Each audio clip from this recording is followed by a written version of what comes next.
Hello everyone, I hope you all are doing great. In today's video I am going to discuss about the change in school subject in terms of political context. अभी हमने पिछली video में क्या discuss किया था, intellectual context पे आप क्या क्या चेंजेस ला सकते हो, किस भी हाफ पे चेंजेस ला सकते हो एजुकेशन सिस्टम में। अब हम इसमें क्या करेंगे, पॉलिटिकल कॉन्टेक्स्ट में आप क्या क्या चेंजेस ला सकते हो अपने स्कूल सब्जेक्ट्स के अंदर। The government functioning political transformation the higher priority to get the desired results of the effort made from the various sectors in the field of education. The greatest requirement is the transforming and accountable system, fostering decentralization, devolution of power, including financial devolution और responsibility. ये हमारे पास increasing direct participation, great efficiency, transparency, accountability in government agency at all the levels. यहाँ पर हमारे पास जो second हमारे पास point क्या है, policies demand change in school subjects to accomplish the aim of policy.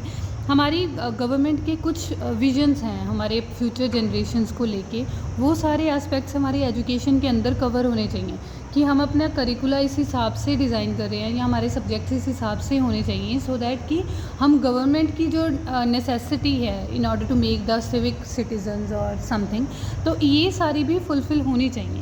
The impact of political agency इधर government और funding council always focus on streamlining educational provisions. Government decision to encourage और indeed enforce merging of resources systems are often dependent on wider environmental factors. These policies to keep pace with more demanding aims of policy and need change in the subject. तो उस हिसाब से हमारी जो policies हैं, in order to keep pace with the policies जो government बना रही हैं, तो हमारा एजुकेशन सिस्टम भी वैसा होना चाहिए जो उनके साथ इक्वली मैच कर पाए।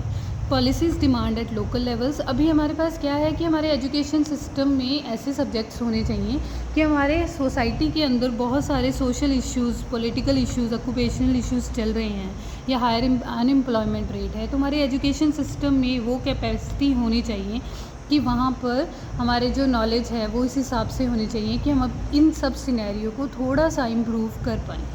सो क्रॉस बॉर्डर आईटी, अगर हमें लग रहा है कि हमारे जो लोकल एरिया में आईटी केस की स्टडी की ज़रूरत है या कुछ है, तो उस हिसाब से हमारे सब्जेक्ट जो करिकुलम है वो थोड़ा सा वाइडर हो जाना चाहिए।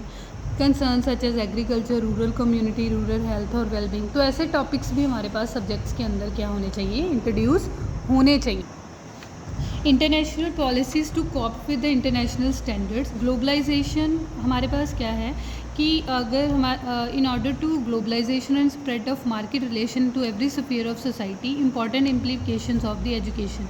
सो it is very much essential that the education should also be according to international standard. तो अब क्या है कि ग्लोबलाइजेशन की वजह से हमारा जो अर्थ है एक ग्लोबल विलेज बनता जा रहा है, यानी कि हम मर्ज होते जा रहे हैं टेक्नोलॉजिकल एडवांसमेंट्स की वजह से।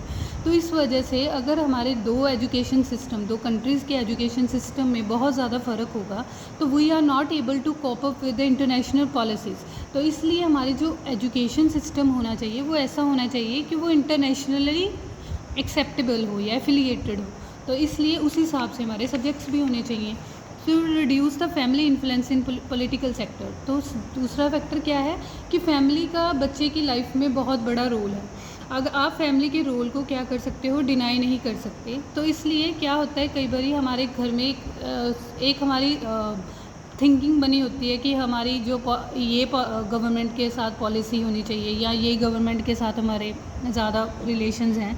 तो इस तरह से बच्चे का एटीट्यूड शुरू से ही एक तरफ से बायस होना शुरू हो जाता है।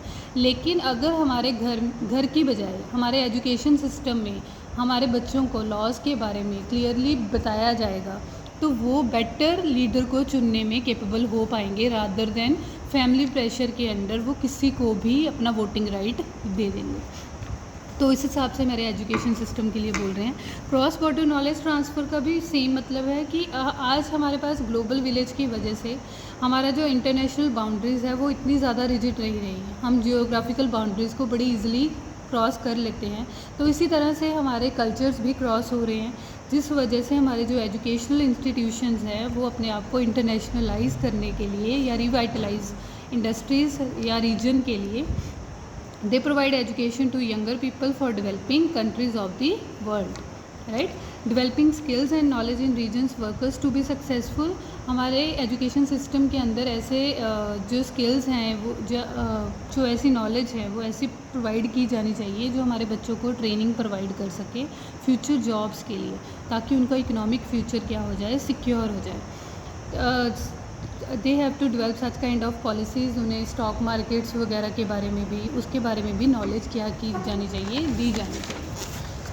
उसके बाद हमारे पास नेक्स्ट है कल्टीवेशन ऑफ रिलीजियस एटीट्यूड। हमारी जो नॉलेज है, इंडिया हमारा सेकुलर कंट्री है जो सारे रिलीजन का रिस्पेक्ट करता है, लेकिन उसको रिस्पेक्ट को बनाए रखने के लिए हमारे बच्चों के एजुकेशन सिस्टम में भी ऐसी एजुकेशन इंट्रोड्यूस होनी चाहिए जो हमारे माइंड को ज़्यादा एस्थेटिक और अब्स्ट्रैक्टली इंटेलेक्चुअल बना सके, राइट। तो जो बच्चों को साथ के साथ एथिकल और रिलीजियस भी बना सके। तो government policy should also enable the peoples to cultivate religious attitude and mentality. तो उस हिसाब से हमारे एजुकेशन सिस्टम में भी ये चेंजेस आने चाहिए। Acceptance of ideas of people of different caste, creed और रेसेस। अभी हमारे पास इतना प्रिवेलेंस नहीं रहा कास्ट और क्रीड का, बट येस, अगर in order to combat with the existing situation in very far away places, तो हमारी एजुकेशन सिस्टम के पास ही वो पार है जो बच्चों की सोच को धीरे धीरे चेंज कर सकती है कि वो जात पात के भावनाओं से ऊपर उठ के ट्रू नॉलेज को गेन करें। तो इसलिए हमारे एजुकेशन सिस्टम को भी उसी हिसाब से खुद को डेवलप करना चाहिए या खुद को मेंटेन करना चाहिए, सो दैट कि वो बच्चों को बता पाए कि कास्ट, रिलीजन वगैरह के जैसी डिस्क्रिमिनेशंस अब सोसाइटी का पार्ट नहीं है। Educational equal education opportunities for all. यहाँ पर आप क्या बता सकते हो कि हमारे पास जो एजुकेशनल अपॉर्चुनिटीज़ हैं वो सारे बच्चों के लिए बराबर की हैं, तो वो हमारे एजुकेशन सिस्टम में दिखनी चाहिए। कि ऐसा नहीं होना चाहिए कि कुछ एजुकेशंस आप सिर्फ बॉयज़ को ही दे रहे हो या कुछ एजुकेशन सिर्फ गर्ल्स के लिए ही रिजिड कर दी गई हैं। तो ये सारा फ्यूचर स्कोप भी चेंज होना चाहिए, ये सारा सिनेरियो भी चेंज होना चाहिए। जैसे नर्सिंग की एजुकेशन है, सिर्फ गर्ल्स के लिए एक्सपेक्ट की जाती है कि गर्ल्स नर्सिंग कर सकते हैं। ऑन द सिमिलर वे जो फिज़िकल वर्क है या फिज़िकल जो लेबरर है वो हमेशा बॉयज़ ही एक्सपेक्ट किए जाते हैं। तो इस तरह की डिस्क्रिमिनेशंस को भी रिमूव करने के लिए हमें अपने एजुकेशन सिस्टम को चेंज करने की ज़रूरत है, right. This is all about this video. Thank you so much.